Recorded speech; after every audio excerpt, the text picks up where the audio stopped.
tunay na dahilan ni Kim Chiu kung bakit siya nakipaghiwalay kay Sian Lim, natuklasan ng publiko. Finally, binasag na ang katahimikan ni Kim Chiu at ni Sian Lim tungkol sa kanilang hiwalayan at isinapubliko na ito at ibinahagi sa kanilang mga taga-suporta. Katulad ng Katniel, nilagyan naman ito ng pamagat ni Kim Chiu ng End of the Love Story. It took me a while to say this until today. Ayon kay Kim Chiu, alam naman umano nila na kailangan nilang aminin sa publiko, lalo na sa kanilang mga taga-suporta, ang tunay na estado ng kanilang relasyon. Ngunit kinailangan din umano nilang irespeto ang isa't isa ng kanilang paghihil.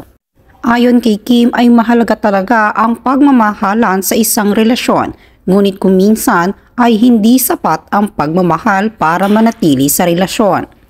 Dagdag pa ni Kim Chiu, mutual decision umano ang kanilang naging desisyon ni Sian Lim na gawing friendship na lamang ang kanilang relasyon kung saan mas magtatagal ito.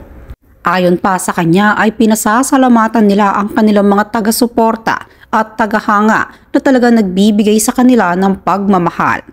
Ngunit hiniling din ni Kim Chiu na sana'y bigyan sila ng privacy dahil lalo pat binibigyan nila ngayon ng panahon ng isa't isa na makapaghilom.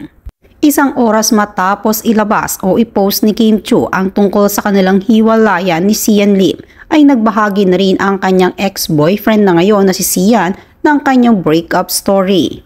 Sa naging post ni Sian Lim ng kumpirmasyon ng kanilang hiwalayan ni Kim Chiu, dito ay tila may napansin ang publiko sa mga sinabi ni Sian tungkol kay Kim Chiu.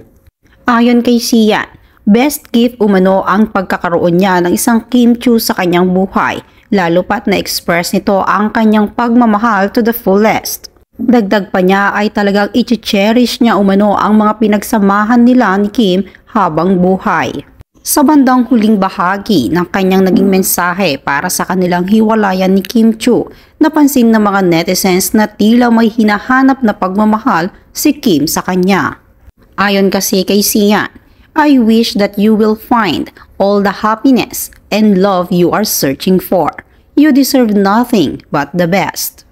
Tila mayroong pagmamahal na hinahanap si Kim Chiu mula kay Sian Lim kahit pa maglalabing 2 taon na silang magkasintahan.